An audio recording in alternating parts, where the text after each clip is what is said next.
Request আমার কাছে মাঝে মাঝে প্রায়ই আসতে থাকে এই বাস্তব জীবনে গীতার মাঝে মাঝে কিছু এপিসোডগুলোকে যদি ফ্রি করে দেওয়া যায় রাইট। তো সেই সমস্ত রিকোয়েস্টগুলো যদি আমার কাছে নাও আসতো তাহলে আজকে এই এপিসোডটা আমি এমনিতেও ফ্রি করে দিতাম, ঠিক যেরকমভাবে এর আগে 5 এবং 25 নম্বর এপিসোড আমি সবার জন্য ফ্রি করে দিয়েছিলাম, কারণ ওইগুলো জানা প্রয়োজন। ঠিক তেমনই এই আজকে যে জিনিসটা আলোচনা হতে চলেছে এই 40 নম্বর এপিসোডে, এটাও প্রত্যেকের জানা প্রয়োজন। আজকের এই এপিসোডে আমরা আলোচনা করতে চলেছি যোগ সম্বন্ধে বা যোগ সম্বন্ধে, যেটাকে আমরা বলে থাকি যোগা, রাইট। এই শব্দটা যেমন ভুল, ঠিক তেমনই এই যোগাতে আমাদেরকে যেগুলো শেখানো হচ্ছে সেগুলো যে কত বড় ভুল ধারণা বা কত বড় ভুল, সেটা আমাদের জানা অত্যন্ত প্রয়োজন। এবং আমাদেরকে জানতে হবে যে সেই বিষয়ে ভগবদ গীতাতে কী লেখা রয়েছে, ভগবান শ্রীকৃষ্ণ এই যোগ সম্বন্ধে বা যোগ সম্বন্ধে কী বলেছেন, সেটা আমাদের জানা অত্যন্ত প্রয়োজন। যার জন্য আজকে এপিসোডটা আমি এমনিতেও ফ্রি করে দিতাম, কারণ এটা প্রত্যেকের জানা প্রয়োজন, সমাজের প্রত্যেকটা মানুষের জানা প্রয়োজন। অকারণে আমরা ভুল রাস্তায় হাঁটছি, আমরা ভগবদ গীতা শিখতে চাই না, আমরা ভগবদ গীতা থেকে দূরে থাকি, তো যার জন্য আমাদের এই দুর্গতি আজকে। অনেকে হয়তো প্রশ্ন করতে পারেন যে আজকের এপিসোডে কোনো রকম কোনো প্রিভিউ এলো না কেন, যেরকম আমার অন্যান্য এপিসোডগুলোতে আসে, কেন আসে না? সেটা এর আগে যে 5 এবং 25 নম্বর এপিসোড ভগবদ গীতা যে দুটো এর আগে ফ্রি করা হয়েছিল সেখানে ব্যাখ্যা করা হয়েছে, আজকে আর নতুন করে কোনো ব্যাখ্যা করছি না, রাইট। তো আমরা এর আগের দিন মানে 43 নম্বর এপিসোডে পঞ্চম অধ্যায় শেষ করে ফেলেছি। আজকে আমরা ঢুকছি ষষ্ঠ অধ্যায়, 6 নম্বর অধ্যায় ভগবদ গীতার। এবং এই 6 নম্বর অধ্যায়ের শ্লোক নাম্বার 1 থেকে শ্লোক নাম্বার 4 পর্যন্ত এই 4টে শ্লোক নিয়ে আলোচনা হবে, যেখানে আমরা জানতে পারবো, বুঝতে পারবো যে ভগবদ গীতাতে যোগ বা যোগ সম্বন্ধে কি বলা রয়েছে, ভগবান শ্রীকৃষ্ণ যোগ সম্বন্ধে কি বলেছেন অর্জুনকে ভগবদ গীতাতে। তো যথারীতি আমরা ওই 4টে শ্লোকের আগে ট্রান্সলেশন দেখে নিই, তারপরে আমরা আসছি সেই শ্লোকগুলোর বাস্তব জীবনে ব্যাখ্যাতে। শ্রী ভগবান উবাচ অনাশ্রিতঃ কর্মফলম কার্যম কর্ম করতি ইয়ঃ সসন্ন্যাসী চ যোগী চ ন নিরগ্নির চাকরিয়ঃ। অর্থাৎ শ্রী ভগবান বললেন, কর্মফলের আশ্রয় না নিয়ে যিনি কর্তব্য কর্ম করেন তিনি সন্ন্যাসী এবং যোগী। যিনি শুধু অগ্নি অর্থাৎ যজ্ঞাদি ত্যাগ করেছেন তাকে সন্ন্যাসী বলা যায় না, বা শুধু কর্মত্যাগ করলেই যোগী হওয়া যায় না। ইয়ম সন্ন্যাসমিতি প্রাহুর্যগম তম বিদ্ধি পাণ্ডব নহি অসন্ন্যস্ত সংকল্পো যোগী ভবতি কশ্চন। অর্থাৎ হে অর্জুন, লোকেরা যাকে সন্ন্যাস বলে তাকেই তুমি যোগ বলে জানবে, কারণ কামনা সংকল্প ত্যাগ না করলে মানুষ কোনো প্রকারেই যোগী হতে পারে না। আরুরুক্ষ মুনির যোগম কর্মকারণমুচ্যতে যোগারূঢ়স্য তস্যৈব শমঃ কারণমুচ্যতে। অর্থাৎ যিনি যোগে আরোহণ করতে চান তার জন্য কর্মই উপায়, আর যিনি যোগে প্রতিষ্ঠিত তার জন্য শান্তি অর্থাৎ চৈতন্যের উদয় প্রধান উপায়। যদা হীন ইন্দ্রিয়ার্থেষু ন কর্মসু অনুসজ্জতে সর্বসংকল্প সন্ন্যাসী যোগরূঢ়স্তদুচ্যতে। অর্থাৎ যখন ব্যক্তি ইন্দ্রিয় বিষয় এবং কর্মে আসক্ত হয় না এবং সব সংকল্প পরিত্যাগ করে তখন সে যোগে প্রতিষ্ঠিত বলে গণ্য হয়। 1 নম্বর শ্লোকে ভগবান শ্রীকৃষ্ণ কি বলছেন? বলছেন যে ব্যক্তি কর্মফলের আশ্রয় না নিয়ে কর্তব্য কর্ম করেন সেই ব্যক্তি আসল যোগী বা সন্ন্যাসী। অর্থাৎ কৃষ্ণ এখানে নিষ্কাম কর্ম করতে বলছে, যেগুলো আমরা এর আগেও বিভিন্ন রকম শ্লোকে ভগবদ্গীতার বিভিন্ন শ্লোকে আমরা ব্যাখ্যা পেয়েছি। এর আগে বিভিন্নবার ডিরেক্টলি বা ইনডাইরেক্টলি কৃষ্ণ অনেকবার এটা অর্জুনকে বলেছে যে নিষ্কাম কর্ম করতে। কেন? তার কারণ হচ্ছে যদি আমরা সকাম কর্ম করি তাহলে কর্মফলের প্রতি আমাদের লোভ থাকবে, এবং সেই লোভে যদি আমরা আকৃষ্ট হয়ে পড়ি তাহলে আমাদের মধ্যে অহংবৃত্তি বাড়তে থাকবে, আর অহংবৃত্তি যদি বাড়তে থাকে তাহলে আমাদের মুক্তি পাওয়া সম্ভব নয়, আমরা কখনো যোগী হতে পারবো না, আমরা কখনো সন্ন্যাসী হতে পারবো না, আমরা জীবনে সত্যের পথে কখনো এগিয়ে যেতে পারবো না। এর সাথে কৃষ্ণ কি বলছে ওই 1 নম্বর শ্লোকে? বলছে যে ব্যক্তি অগ্নি অর্থাৎ যজ্ঞাদি ত্যাগ করেছে তাকে সন্ন্যাসী বলা যেতে পারে না কখনো। অগ্নি বলতে যজ্ঞাদি মানে যজ্ঞকে বোঝাচ্ছে, আর যজ্ঞ বলতে আমরা এর আগে কি বুঝেছি, যে এপিসোডে আমি যজ্ঞ নিয়ে আলোচনা করেছিলাম সেখানে কৃষ্ণ কি বুঝিয়েছিল যজ্ঞ বলতে? কর্মকে। অর্থাৎ কি বোঝাতে যাচ্ছে এখানে কৃষ্ণ? বলছে যে ব্যক্তি কর্মকে ত্যাগ করে ফেলেছে বা কর্ম ত্যাগ করে দিয়েছে তাকে সন্ন্যাসী বলা যেতে পারে না।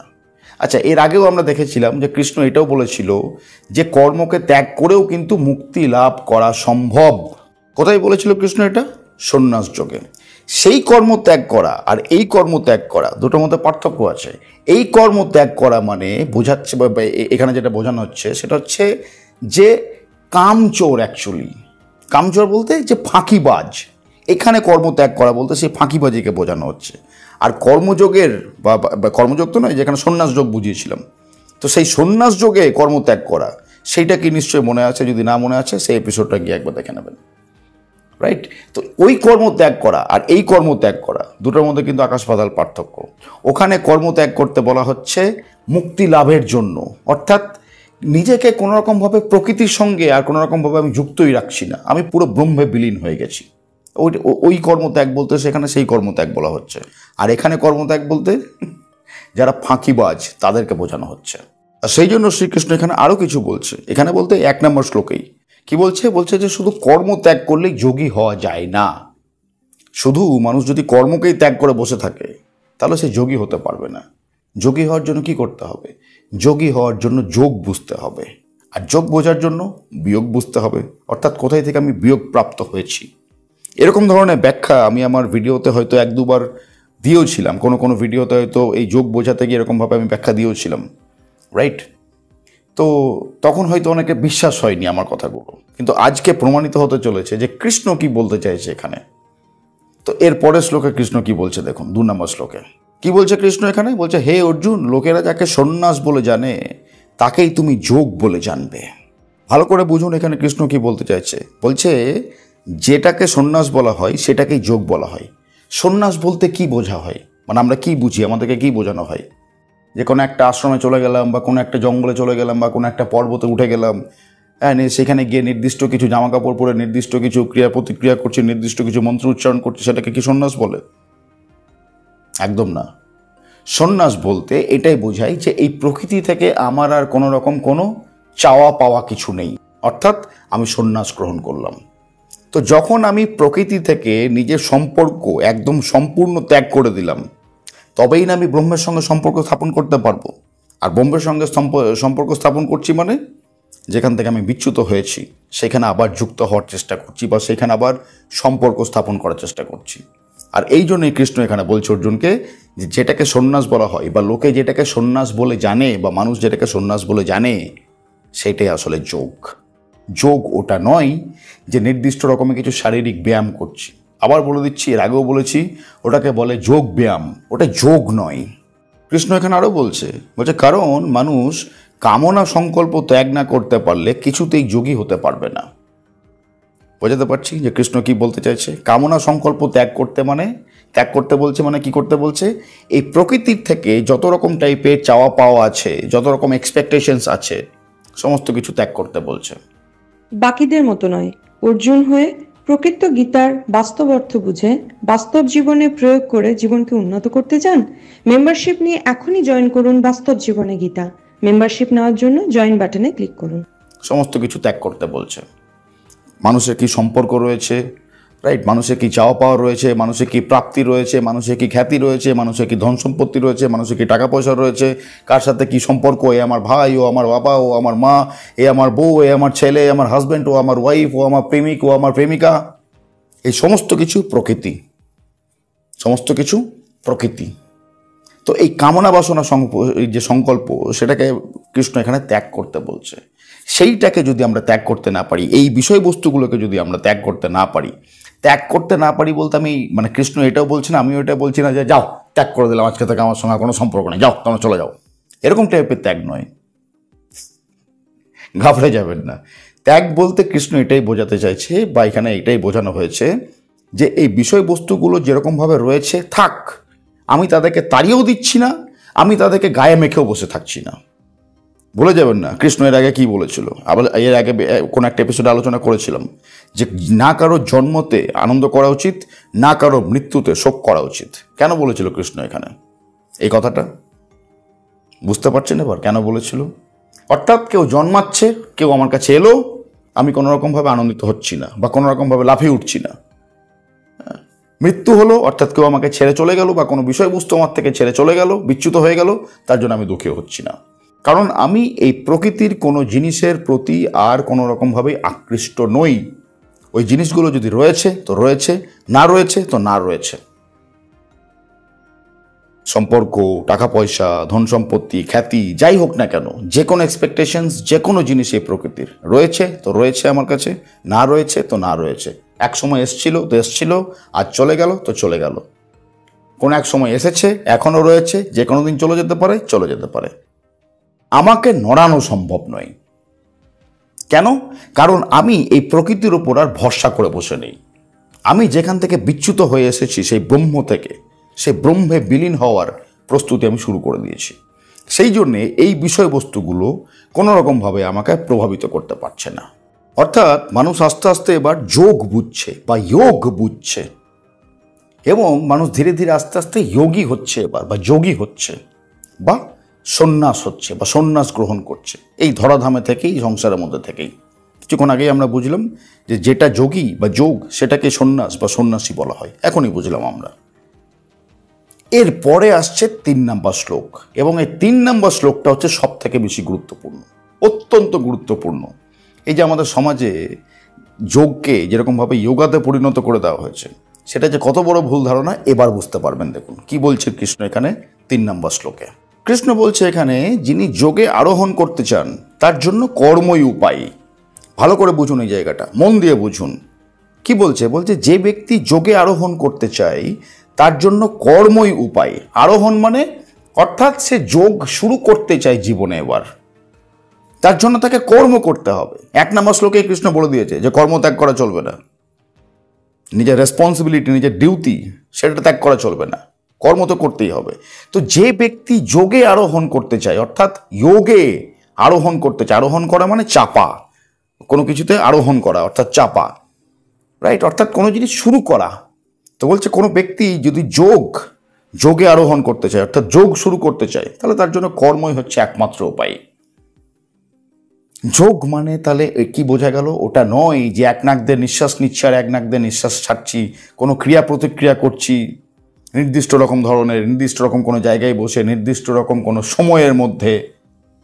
এটাকে যোগ বলে না। আবার বলে দিচ্ছি, এটাকে বলে যোগ ব্যায়াম।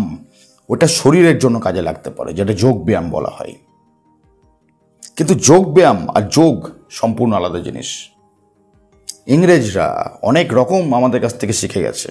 তারা এইগুলোকে শিখে তাদের ইংরেজি ভাষাতে সেগুলোকে ট্রান্সলেট পর্যন্ত করে দিয়েছে। কিন্তু ইংরেজরা এই যোগ বা যোগকে বুঝতে পারেনি। এত গভীর ফিলোসফি তাদের পক্ষে বোঝা সম্ভব নয়। সেই জন্য তারা যোগ শব্দটার কোনো ট্রান্সলেট করতে পারেনি। ওই জন্য তারা যোগকে যোগই রেখে দিয়েছে, চেঞ্জ করেনি কোনো রকমভাবে। এবার তারা করে দিল যোগা। কেন যোগা করলো? কারণ ইংরেজরা অ উচ্চারণ করতে পারে না, ওরা অকে আ উচ্চারণ করে। যেমন আমি যদি বলি, আমার কাছে কি রয়েছে এখন, এই ঘড়ি রয়েছে, আমি যদি বলি this is a watch, right, ইংরেজরা কীরকমভাবে বলবে? দিস ইজ আ ওয়াচ, অর্থাৎ ওরা একে আ উচ্চারণ করে। তাহলে যোগ লাস্টে গ আসছে, বা যদি হিন্দিতেই বলি যোগ, তাহলেও লাস্টে গ আসছে। গ মানে অ, গ আসছে মানে গয়ের লাস্টে কি রয়েছে? অ। আর যেহেতু ইংরেজরা অ উচ্চারণ করতে পারে না, অকে আ উচ্চারণ করে, সেই জন্য ওটাকে ওরা বলে দিয়েছে যোগা। এরকমভাবে হয়ে গেছে রামা, এরকমভাবে হয়ে গেছে মহাভারতা, এরকমভাবে হয়ে গেছে কৃষ্ণা। ভুল এই জিনিসগুলো। আমরা ভারতীয়, গর্বিতভাবে আমাদের এই ভারতীয় শব্দকে গ্রহণ করা উচিত। তবেই আমরা আসল ভারতের ফিলোসফি বুঝতে পারবো। যেটা এখান থেকে শুরু হয়েছে সেটাকে বুঝতে হবে, নাকি এইটাকে যেটা এখান থেকে শুরু হয়েছে সেটাকে ওরা পলিউটেড করে যেরকমভাবে আমাদেরকে দিচ্ছে, সেটা নয়, সেটা নকল জিনিস। কোনো একটা জিনিস আপনি কিনতে যাবেন দোকানে, জামা কাপড় কিনুন, আপনি কোনো একটা পেন কিনুন, কোনো একটা মোবাইল কিনুন, কোনো একটা ঘড়ি কিনুন, সানগ্লাস কিনুন, চশমা কিনুন, যাই কিনুন না কেন, ওর সাথে একটা প্যাকেট দেয়। আর যদি অনলাইনে কোনো জিনিস আপনি অর্ডার করছেন, অনলাইন যে সমস্ত শপিং প্ল্যাটফর্মগুলো রয়েছে, তাহলে সেগুলো যখন বক্সের মধ্যে ভরা থাকে, দেখবেন তার মধ্যে আর র্যাপ কত সুন্দর করা থাকে, যাতে জিনিসটা নষ্ট না হয়ে যায়। আর জিনিসটা যদি ফ্র্যাজাইল হয় বা ব্রেকেবল হয়, তাহলে আরও সুন্দর বেশ ওই র্যাপিং বাবলসগুলো দিয়ে র্যাপ করা থাকে দেখবেন। তো অনেকে কী করে, ওই সমস্ত জিনিসগুলো নিয়ে খেলতে শুরু করে দেয় বাচ্চারা সাধারণত, তাদের কাছে ওইগুলোই খেলনা। এবার আপনি ডিসাইড করুন আপনার কোনটা চাই, ওই খেলনাগুলো চাই, ওই র্যাপিং বাবলসগুলো চাই, ওই প্যাকেটগুলো চাই, পলিথিনগুলো চাই, ওই র্যাপারগুলো চাই, নাকি আসল জিনিসটা চাই। তো আমাদেরকে ওই আসল জিনিসের দিকে নজর দিতে হবে, অর্থাৎ নিঃশর্তভাবে নিজের রেসপন্সিবিলিটি, নিজের ডিউটি, নিজের কর্তব্য করে যেতে হবে। যদি মানুষ যোগ শুরু করতে চায়, কারণ কর্মই হচ্ছে ধর্ম, একমাত্র কর্মই মানুষকে মুক্তি প্রদান করতে পারে, আর কিচ্ছু না। এবার দুর্ভাগ্যের বিষয় হচ্ছে এইটাই যে মানুষ কর্ম বলতে জীবিকা বোঝে, অধিকাংশ মানুষ কর্ম বলতে জীবিকা বোঝে। জীবিকা নিজের শরীরকে বাঁচিয়ে রাখার জন্য একটা কর্মের ছোট্ট একটা অংশ হতে পারে, কিন্তু সেটা আসলে কর্ম নয়, ছোট্ট একটা কর্মের অংশ হতে পারে, শরীরের জন্য প্রয়োজন, এই স্থূল শরীরের জন্য, কিন্তু সেটা আসল কর্ম নয় যেটা জীবিকা বলছে মানুষ। কর্ম তো এখান থেকে হয়, মন থেকে বা ব্রেন থেকে বা চেতনা থেকে হয়। মানুষ যেরকমভাবে চিন্তা ভাবনা করে আসলে তার কর্ম হচ্ছে সেটাই। বোঝাতে পারছি? ধরুন কোনো এক ব্যক্তি সন্ধেবেলায় গিয়ে ওরকম টাইপের যোগ করছে, যোগ তো না, এখন সমাজে যেরকম বলে যোগা, প্র্যাকটিস করছে যোগা। সারাদিন সে লোকের অনিষ্ট করে বেড়াচ্ছে, ওর তার পরনিন্দা পরচর্চা করে বেড়াচ্ছে, পিএনপিসি করে বেড়াচ্ছে, নিয়ে সন্ধেবেলায় গিয়ে কোনো একটা জায়গাতে ওরকমভাবে ম্যাট পেতে বা কোনো একটা ক্লাসে গিয়ে এরকমভাবে একটা যোগা ম্যাট, এরকম টাইপের যোগা ম্যাট পাওয়া যায় বাজারে, ওই সমস্ত পেতে কিছু একটা ওই নিঃশ্বাস নেওয়া, নিঃশ্বাস ছাড়া, চোখ বন্ধ করা, চোখ খোলা, এই সমস্ত করতে শুরু করে দিচ্ছে। যে ভাবছে সে শান্তি পেয়ে যাবে বা সে মুক্তি পেয়ে যাবে। সম্ভব নয়। কেন সম্ভব নয়? কারণ সে কর্ম করার অভিনয় করছে, কিন্তু আসলে সে এখান থেকে কুকর্ম করছে, কারণ তার চিন্তা ভাবনাই নোংরা। এটাকে বলে যোগ। আমি শরীর দিয়ে কি করছি সেটা আসল জিনিস নয়, সেটা 2-3% কি ম্যাক্স টু ম্যাক্স 5% হতে পারে। আসল জিনিস এখান থেকে, অর্থাৎ ভিতরকে শুদ্ধ করতে হবে, ভিতরকে পরিষ্কার করতে হবে, এক্সেলেন্স নিয়ে আসতে হবে। সেই এক্সেলেন্সি আমাদের মধ্যে নেই। আর যদি সেই এক্সেলেন্সি না আসে, অর্থাৎ নিষ্কাম কর্ম যদি মানুষ করতে না পারে, সে যতই নিঃশ্বাস নেওয়া, নিঃশ্বাস ছাড়া, চোখ বন্ধ করা, এক নাক দিয়ে নিঃশ্বাস নিয়ে আর এক দিয়ে নিঃশ্বাস ছাড়া, এই সমস্ত করুক না কেন, জীবনে কোনোদিন কিছু হবে না। কেন হবে না? কারণ সে কুকর্ম করছে। আর কৃষ্ণ এখানে কি বলছে? যোগে আরোহণ করতে গেলে কর্মই একমাত্র উপায়।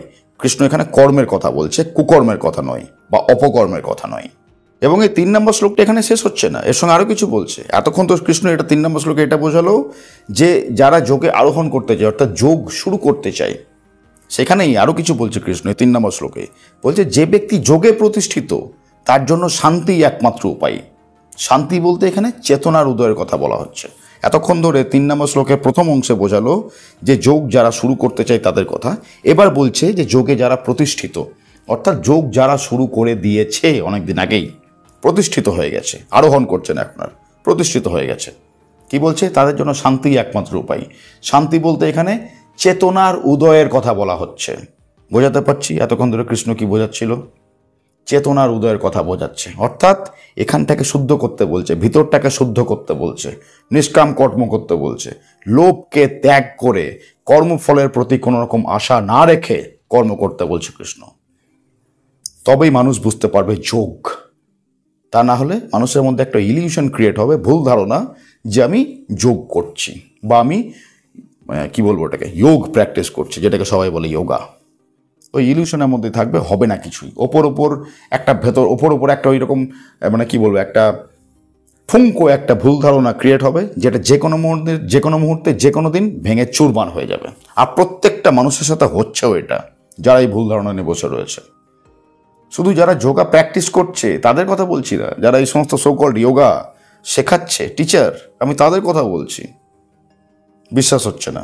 ঠিক আছে, প্রশ্ন আছে তো আমার কাছে প্রচুর, আমি কিছু প্রশ্ন দেখাই, তাহলে আপনি বুঝতে পারবেন। সেই প্রশ্নগুলো হচ্ছে এরকম টাইপের। আমাকে একজন প্রশ্ন করেছে, দেখুন প্রশ্নটা আপনারা স্ক্রিনে এখন দেখতে পাবেন। উনি বলছেন যে নমস্কার কৌশিকবাবু, আমি একজন যোগা শিক্ষিকা। নজর দেবেন কি বলছে, বলছে যোগা শিক্ষিকা।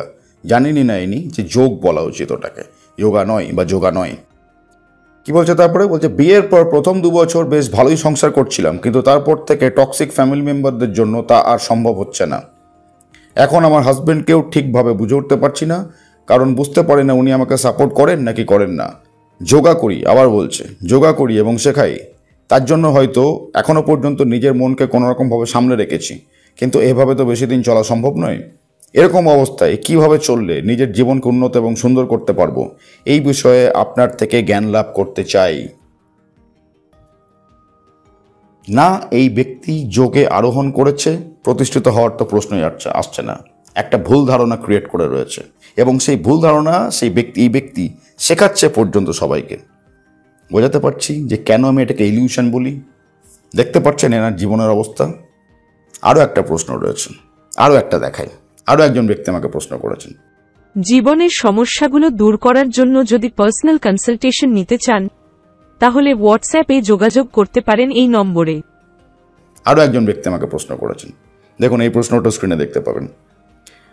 স্যার, ছোটোবেলা থেকে আমার সাবকনসিয়াস মাইন্ড খুব অ্যাক্টিভ ছিল, যে কোনো কথাই খুব ভাবতাম, যার ফলে ক্লাস 6-7 থেকেই পড়াশোনা খারাপ হতে থাকে। বহু প্রতিভা থাকা সত্ত্বেও ঠিক জায়গায় পৌঁছাতে পারি না, মানুষ চিনতে ভুল করে, বারবার ঠকতে হয়। বর্তমানে আমি একজন যোগ শিক্ষক। আচ্ছা, এই ব্যক্তি এখানে লিখেছেন যোগ শিক্ষক, কিন্তু এই প্রশ্নের উপর ভিত্তি করে এই ব্যক্তি আমার সাথে পার্সোনাল কনসাল্ট করেছিলেন ভিডিও কলে। তো যখন কনসাল্ট করছিলেন তখন কিন্তু উনি যোগ বলছিলেন না, তখন কিন্তু বারবার যোগা বলছিলেন। আমি কারেক্ট করে দেওয়ার পর তারপর উনি ওটাকে অ্যাকসেপ্ট করলেন। যখন ব্যাখ্যা করে কারেক্ট করে দিলাম যে এটা যোগা নয় যোগ, তখন উনি ওটাকে অ্যাকসেপ্ট করলেন।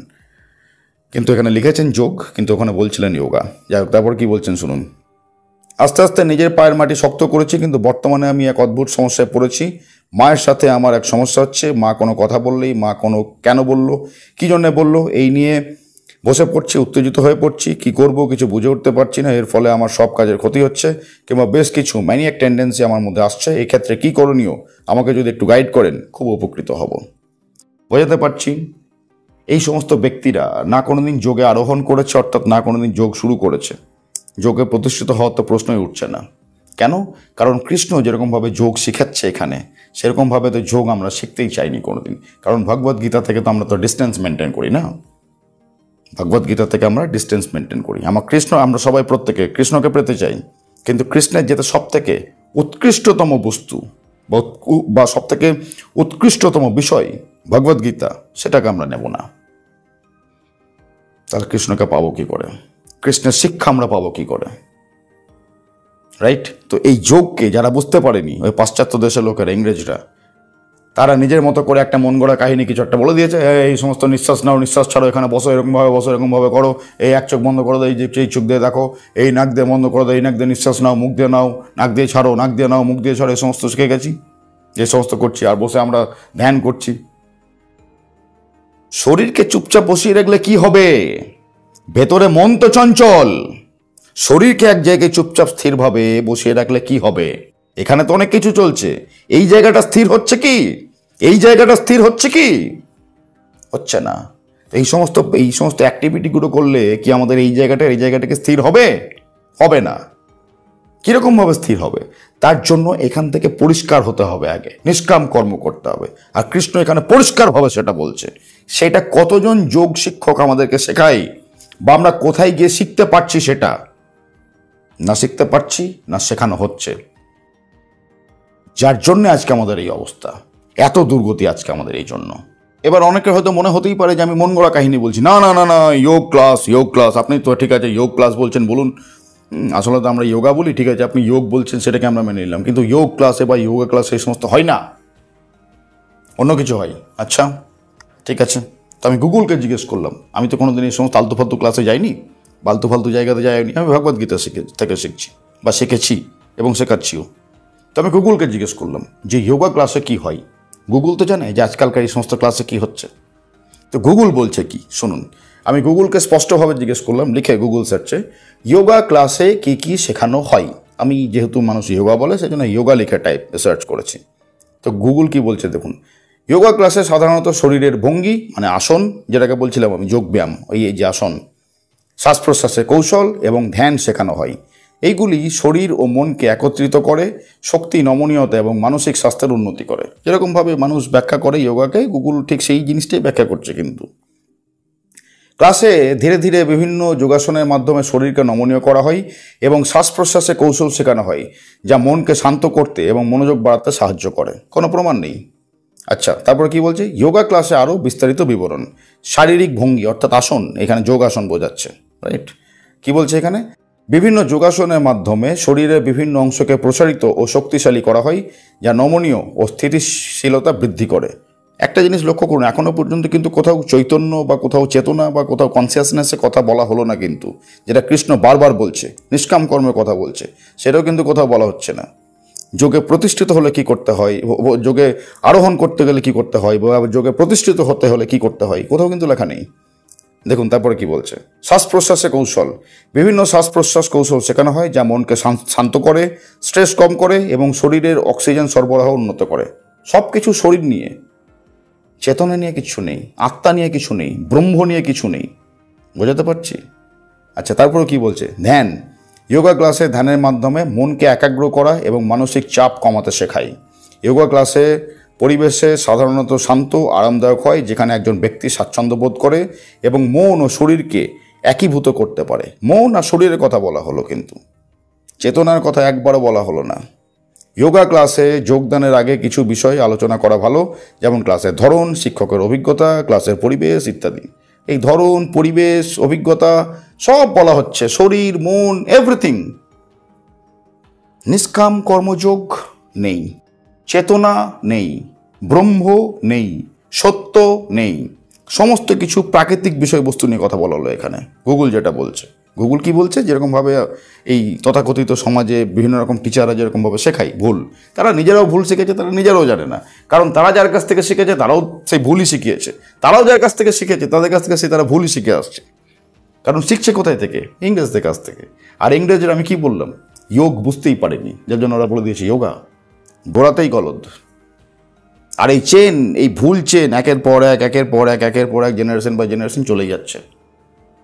একবার যদি মানুষ ভগবদ গীতা খুলে পড়ে নিত, একটুখানি বোঝার চেষ্টা করত যে গীতাতে কি বলা রয়েছে, তাহলে এই ভুলটা হতো না। তাহলে মানুষ কোনোদিন যোগা বলতোই না, কোনোদিন মহাভারতা বলতোই না, কোনোদিন কৃষ্ণা বলতোই না। কি বলতো? যোগ বলতো, মহাভারত বলতো, যোগ বলতো বা যোগ বলতো। বোঝাতে পারছি যে কত বড় ভুল ধারণার দিকে যাচ্ছি, কত বড় ভুল জিনিস প্র্যাকটিস করছি আমরা, কত ভুল শিক্ষার দিকে আমরা এগিয়ে যাচ্ছি, যার জন্য জীবনে আমাদের শান্তি নেই, যার জন্য জীবন আমাদের উন্নত নেই, যার জন্য আমাদের জীবনেতে কোনো রকম কোনো কোয়ালিটি নেই। আমরা ওই গাধার রেসে, গাধার দৌড়ে যাচ্ছি, ওই এক টুকরো কিছু একটা পার্থিব জিনিসপত্র পাওয়ার জন্য। এক টুকরো রুটি বা কিছু টাকা পয়সা বা কিছু নাম দাম, খ্যাতি, সম্পত্তি, কিছু সম্মান। আমাকে সবাই সম্মান করবে, সবাই আমাকে কৌশিকবাবু বলবে, কোথাও আমাকে কৌশিক স্যার বলবে, আমাকে যেন কেউ কোনো রকমভাবে ইনসাল্ট না করে দেয় কখনো। এই সমস্ত জিনিসগুলোর পেছনে মানুষ দৌড়াচ্ছে। আমাকে যেন কেউ কখনো অপমান না করে, কেউ যেন গালাগালি না দেয়, আমাকে যেন সবাই মাথার উপরে সিংহাসনে বসিয়ে রাখে। সব এই ধরাধামের মধ্যে যে সমস্ত প্রাকৃতিক চাহিদাগুলো রয়েছে, প্রাকৃতিক বিষয়বস্তুগুলো রয়েছে, অর্থাৎ যেগুলোকে মেটেরিয়ালিস্টিক বিষয়বস্তু বলা হয়, সেইগুলোর পিছনে মানুষ অন্ধের মতো দৌড়াচ্ছে, আসল বিষয়বস্তু ভুলে গিয়ে। কেন? কারণ আসল বিষয়বস্তু মানুষ না কোনোদিন শিখেছে, না কোনোদিন শিখতে চেয়েছে। যোগে আরোহণ করতে গেলে কি করতে হয়, এবং আরোহণ করার পর মানুষ যখন যোগে প্রতিষ্ঠিত হয়ে যাবে, তখন তাকে শান্তির পথে চলতে হবে। শান্তি বলতে এখানে কৃষ্ণ চৈতন্যের উদয়ের কথা বলছে, অর্থাৎ কনসিয়াসনেস ডেভেলপমেন্টের কথা বলছে। মন তার থেকেও অনেক উপরে, শুধু মন নয়, মন এবং বুদ্ধি তার থেকেও অনেক উপরে। কারণ মন তো সবার আগে মানুষকে পাকে ফেলে, তারপর কিছুক্ষণ পর গিয়ে বুদ্ধিও মানুষকে পাকে ফেলে, যার জন্য বলা হয় বিনাশকালে বিপরীত বুদ্ধি। তো মন আর বুদ্ধির অনেক উপরে কনসিয়াসনেস, চেতনা, চৈতন্যের কথা বলা হচ্ছে। ওই জন্য এখানে এতক্ষণ আমরা কি দেখলাম, গুগল কি বলছে আমাদেরকে, এই সমস্ত সোকল্ড যোগা ক্লাসে কি শেখানো হচ্ছে? শরীর, মন বা এই সমস্ত প্রাকৃতিক বিষয়বস্তুগুলো। বোঝাতে পারছি যে কত বড় ভুল হচ্ছে আমাদের। যোগ আসন করুন, তাতে কোনো আপত্তি নেই। এই দিক থেকে বাবা রামদেব কিন্তু পারফেক্ট একদম। বাবা রামদেব কিন্তু কোনোদিন বলে না এই সমস্ত করলে আপনার মুক্তি লাভ হয়ে যাবে, আপনার অমুক হয়ে যাবে, হ্যান হয়ে যাবে, ত্যান হয়ে যাবে, আপনি মোক্ষ প্রাপ্ত হয়ে যাবেন, না, কখনো বলে না। বাবা রামদেব এই দিক থেকে ঠিক। ও শারীরিক বিষয়বস্তুগুলো নিয়ে বলে এই ব্যায়াম করলে আমাদের হজম শক্তি বাড়বে, ওই ব্যায়াম করলে চুল পড়া কমবে, এ সমস্ত ঠিক আছে, জেনুইন লোক বা জেনুইন বক্তব্য বলে। মাঝে মাঝে দু একটা ব্যবসার খাতির হয়তো বলে দেয় কিছু, তার জন্য অনেক কন্ট্রোভার্সিও হয়েছে, দু চারটে কেসও খেয়েছে, একবার তো ক্ষমাও চেয়েছিল ওপেনলি নিউজ পেপারে। কিন্তু এই যোগ ব্যায়াম সম্বন্ধে যতটুকু বলে ওই ভদ্রলোক ঠিক বলে একদম, ওইটা ঠিক আছে, জেনুইন ওটা। কিন্তু যোগা বলতে যেটা শেখানো হচ্ছে সেটা ডেঞ্জারাস জিনিস, বুঝুন এটা ভালো করে। এবং এই যোগে প্রতিষ্ঠিত হওয়াকে আরও বিস্তারিতভাবে 4 নম্বর শ্লোকে কৃষ্ণ ব্যাখ্যা করে দিয়েছে। এতক্ষণ আমরা কি বুঝলাম? যোগে প্রতিষ্ঠিত হওয়া বলতে 3 নম্বর শ্লোকে কি বুঝলো, মানে কি বোঝালো কৃষ্ণ এটাই বললো যে ব্যক্তিকে চৈতন্যের উদয় করতে হবে। তো সেটাকেই 4 নম্বর শ্লোকে গিয়ে আরও বিস্তারিতভাবে কৃষ্ণ বোঝালো। কি বলছে কৃষ্ণ এখানে? যে যখন কোনো ব্যক্তি ইন্দ্রিয় বিষয় এবং কর্ম বা কর্মফলে কোনো রকমভাবেই আসক্ত হয় না, তখন বোঝা যেতে হবে যে সেই ব্যক্তি যোগে প্রতিষ্ঠিত। অর্থাৎ এই মেটেরিয়ালিস্টিক বিষয়বস্তু সমস্ত কিছু সে ত্যাগ করে ফেলেছে। ত্যাগ করে ফেলেছে বলতে প্রথমে যেটা বোঝালাম, এরকম টাইপের নয় যে সব দূরে চলে যাও আমার থেকে। No, it's not like that. তার মানে দূরে চলে যাও মানে তার ভিতরে ভয় রয়েছে এখনও, আর ভয় তো সেই মেটেরিয়ালিস্টিক জিনিসপত্রই হলো, এই পার্থিব বিষয়বস্তুই হলো। অর্থাৎ রয়েছে থাক, আমার কি যায় আসে, থাক, চলে যাবি চলে যা তোর ব্যাপার, তাতে আমারই বা কি যায় আসে, আমি তো রাজার হালে রয়েছি। অর্থাৎ সেই ব্যক্তি এবার যোগে প্রতিষ্ঠিত, তাকে আর নড়ানো সম্ভব নয় কোনো রকমভাবেই। যোগে প্রতিষ্ঠিত বলতে এবার যেহেতু সে তার সমস্ত সম্পর্ক প্রকৃতি থেকে বিচ্ছেদ করে দিয়েছে, রয়েছে প্রকৃতির মধ্যেই, কিন্তু প্রকৃতির সঙ্গে তার কোনো রকম আর সম্পর্ক নেই, তার সম্পর্ক স্থাপিত হয়ে গেছে সে ব্রহ্মের সাথে। অর্থাৎ সে এবার যোগে প্রতিষ্ঠিত, তার কোনো রকম কর্মফল, আসক্তি, ইচ্ছে, লোভ, লালসা, কামনা, বাসনা কিচ্ছু নেই। যদিও বা সেই জিনিসগুলো আসছে তার কাছে, তাই বলে এই নয় যে সে তাড়িয়ে দিচ্ছে, সেগুলোকে সে উপভোগ করছে, কিন্তু তাতে কোনো রকমভাবে আসক্তগ্রস্ত হচ্ছে না সেই ব্যক্তি। অর্থাৎ তাকে এই প্রকৃতি কোনো রকমভাবে নিজের নিয়ন্ত্রণে নিয়ে আসতে পারছে না। বোঝাতে পারছি? ভালো করে বুঝুন। প্রকৃতি সেই ব্যক্তিকে কোনো রকমভাবেই নিজের নিয়ন্ত্রণে নিয়ে আসতে পারছে না। প্রকৃতি যা দিচ্ছে সে অ্যাকসেপ্ট করে নিচ্ছে, প্রকৃতি যখন কেড়ে নিচ্ছে সে বলছে আচ্ছা চলে যা, এরকম টাইপের ব্যাপার। ভাবুন, যদি সে ফিরিয়েও দেয় তাহলেও প্রকৃতি বলবে ভয় পেয়ে গেছে, ওই জন্য ফিরিয়ে দিচ্ছে। অর্থাৎ প্রকৃতিকে সে কোনো রকমভাবে রেসপন্ডই করছে না। নিউট্রাল হয়ে যাও যাকে বলে, একদম পুরোপুরি অ্যাবসলিউটলি নিউট্রাল, না পজিটিভ না নেগেটিভ, না এদিক না ওদিক, চাইছেও না, কাছে এলে তাড়িয়েও দিচ্ছে না, নিউট্রাল। প্রকৃতির সঙ্গে তার কোনো রকম আর কোনো সম্পর্ক নেই, রয়েছে প্রকৃতির মধ্যেই, কিন্তু তার যোগ স্থাপিত হয়ে গেছে, অর্থাৎ সে যোগ প্রাপ্ত হয়ে গেছে। যেখান থেকে সে বিচ্যুত হয়ে এসেছিল সেই জায়গাতে আবার সে যোগ স্থাপন করে ফেলেছে, সেই যোগে প্রতিষ্ঠিত হয়ে গেছে সেই ব্রহ্মের সাথে। অর্থাৎ তার লাইফের কোয়ালিটি অন্য লেভেলে পৌঁছে গেছে, যেটা আমরা আমাদের ইন্দ্রিয় দিয়ে বা আমাদের এই বুদ্ধি দিয়ে বা ব্রেন দিয়ে বা মন দিয়ে কল্পনা পর্যন্ত করতে পারবো না। কারণ সে চেতনা লেভেলে কথা বলছে, সে চলে গেছে কনসিয়াসনেস লেভেলে, যা আমাদের মন এবং বুদ্ধির অত্যন্ত উপরে। তো এই যোগ বা যোগ হচ্ছে এতটা উন্নত বিষয়, বলা যেতে পারে যে জীবনের আসল বিষয়। আর সেই আসল বিষয়কে আমরা কিসে পরিণত করে দিয়েছি? একটা ম্যাটের মধ্যে বসে কিছু নির্দিষ্ট ক্রিয়াকলাপে পরিণত করে দিয়েছি। ভাবুন কত বড় মূর্খামি করছি আমরা, কত বড় গর্ধব আমরা, কত বড় বোকামি করছি আমরা। দেখিয়ে দিলাম প্রমাণ। যারা শেখাচ্ছে তাদের জীবনের কোয়ালিটি দেখুন। ওই যে বললাম ইলিউশন। প্রশ্নগুলো যে ব্যক্তি যে দুজন যোগা শিক্ষক বা যোগ শিক্ষক করেছিল, সেই প্রশ্ন দুটো পড়ে যখন দেখালাম, শোনালাম, কি বুঝলেন? তাদের লাইফের কোয়ালিটি কীরকম? একদম সর্বনিম্ন, অথচ তারা যোগ শেখাচ্ছে। কি শেখাচ্ছে তারা? যে এই সমস্ত জিনিসগুলো প্র্যাকটিস করলে মন শান্ত হয়। গুগলও তাই বললো, যেরকমভাবে শিখলে বা এরকমভাবে করলে বা যোগা ক্লাসে অ্যাকচুয়ালি যেরকমভাবে শেখানো হচ্ছে তাদের মন শান্ত হচ্ছে। কই মন শান্ত হচ্ছে? কোথায় জীবন শান্ত হচ্ছে? কিছুই তো নেই। কই লাইফের কোয়ালিটি, লাইফের এক্সেলেন্সি কোথায়? কিচ্ছু নেই, জিরো। কেন? কারণ এই সমস্তটা একটা ইলিউশন। কেন ইলিউশন? কারণ শুরু হচ্ছে গোড়া থেকে যেটা ভুল ধারণা দিয়ে। যোগ সম্বন্ধে ধারণাটাই ভুল আমাদের, কারণ আমরা যোগ শিখেছি পাশ্চাত্য দেশ থেকে, তাই নামটাও আমরা সেরকমভাবে উচ্চারণ করি, যোগা। বুঝতে শিখুন জিনিসটা, আমাদের বোঝা অত্যন্ত প্রয়োজন। আবারও বলে দিচ্ছি, এই গীতা হচ্ছে আমাদের জীবনের ম্যানুয়াল। এই ভগবদ গীতার 18টা চ্যাপ্টার এবং 700টা শ্লোক, প্রত্যেকটা শ্লোক ঠিক এরকমভাবেই এতটাই গুরুত্বপূর্ণ। এটাই হচ্ছে আমাদের জীবনের গাইডলাইন্স ভগবদ গীতা। হিন্দু বলুন, মুসলিম বলুন, খ্রিস্টান বলুন, নিকুচি করেছে। এগুলো সব আমি আগেও বলেছি, আবার বলে দিচ্ছি, কমিউনিটি। এগুলো সমস্তগুলো এক একটা কমিউনিটি, জাতি। তো জাতি বর্ণ নির্বিশেষে প্রত্যেকটা মানুষের জন্য, এই ধরাধামে প্রত্যেকটা মানুষের জন্য, পৃথিবীর প্রত্যেকটা মানুষের জন্য ভগবদ গীতা হচ্ছে ম্যানুয়াল, ইউজার গাইড। আর তার বাস্তব জীবনে প্রয়োগ জানতে হবে আমাদেরকে। আর সেইটাকে করার জন্য আমাদেরকে কি করতে হবে? ভগবদ গীতার এই শ্লোকগুলোর আন্তরিক আভ্যন্তরীণ অর্থ বুঝতে হবে, তার ব্যাকরণগত বাহ্যিক অর্থ নয়। শুধু উচ্চারণ করছি মন্ত্রের মতো, কিচ্ছু হবে না, কোনো কাজ হবে না। ঠিক যেরকমভাবে যোগা হচ্ছে ওরকমভাবে একটা ইলিউশন ক্রিয়েট হবে, একটা ভুল ধারণা মনের মধ্যে জন্মাবে যে আমি গীতা শিখেছি, আমি গীতা জানি, কিন্তু আসলে টনটনে গোপাল ভেতরে কিচ্ছু নেই। সুতরাং ভালো করে বুঝতে শিখুন, নিজেকে প্রশ্ন করতে শিখুন।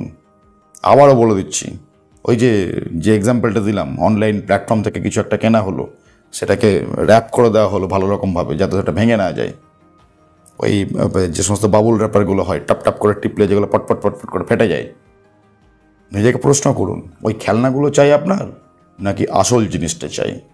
আর যদি আসল জিনিসটা চাই তাহলে খেলনাগুলো থেকে নজর সরাতে হবে। অর্থাৎ ওই পরম ব্রহ্মকে যদি পেতে হয়, জীবনে আসল তৃপ্তি পেতে হয়, জীবনে মহানন্দ পেতে হয়, আনন্দ নয় মহানন্দ পেতে হয়, তাহলে এই সমস্ত তুচ্ছ প্রাকৃতিক আনন্দগুলোকে ত্যাগ করতে হবে। তাছাড়া মানুষ যোগ প্রাপ্ত হতে পারবে না, তাছাড়া মানুষ যোগ প্রাপ্ত হতে পারবে না, তাছাড়া মানুষ যোগ বা যোগ বুঝতে পারবে না।